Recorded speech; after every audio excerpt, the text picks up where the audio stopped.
آئین کی اسپرٹ کے خلاف ہے، آئین اس کی اجازت نہیں دیتا۔ اور ایک تیسرا طریقہ ہے، عجیب و غریب طریقہ، جو کہ کسی اور قانون میں نے نہیں دیکھا، اور وہ یہ ہے کہ آپ بلا وجہ ٹرانسفر کر دیں ایک جج کو۔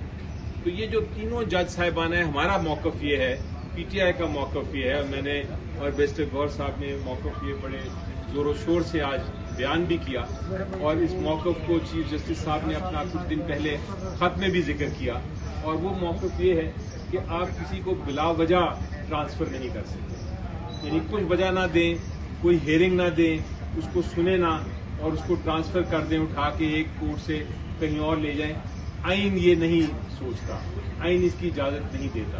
اس کو میرے مطابق اور ہمارے مطابق اس کو یہ ایک سزا کے طور پہ پھر استعمال کیا جا سکتا ہے۔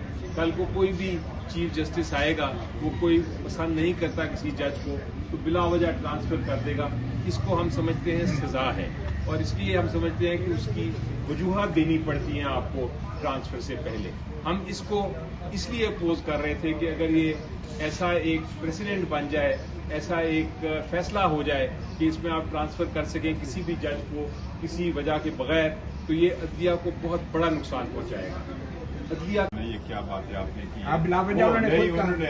ہم یہ کہہ رہے ہیں، ایک بات سنو، ہم نے یہ کہا ہے کہ جس ججز کو آپ ٹرانسفر کر رہے ہیں وہ بدنیتی پر مبنی ہے، اور جج کے ٹرانسفر کی جو جینوئن ریزن آرٹیکل آئین کا جو کہہ رہے ہیں کہ اس ریزنز کی وجہ سے یہ آپ ٹرانسفر کر سکتے ہیں، کم کہتے ہیں یہ بالکل غلط ہے، وہ ریزنز نہیں۔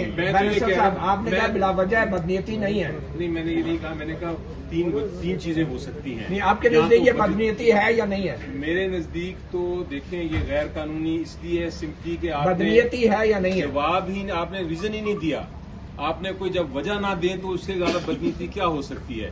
میں اگر آپ کے خلاف کوئی ایکشن لینا چاہتا ہوں اور میں آپ کو بتاتا ہی نہیں ہوں کہ آپ کو میں کیوں آپ کے خلاف ایکشن لے رہا ہوں، تو آپ مجھے کیا جواب دیں گے یا آپ کو میں کیا ہیئرنگ؟ تو یہ بدنیتی ہوئی نا۔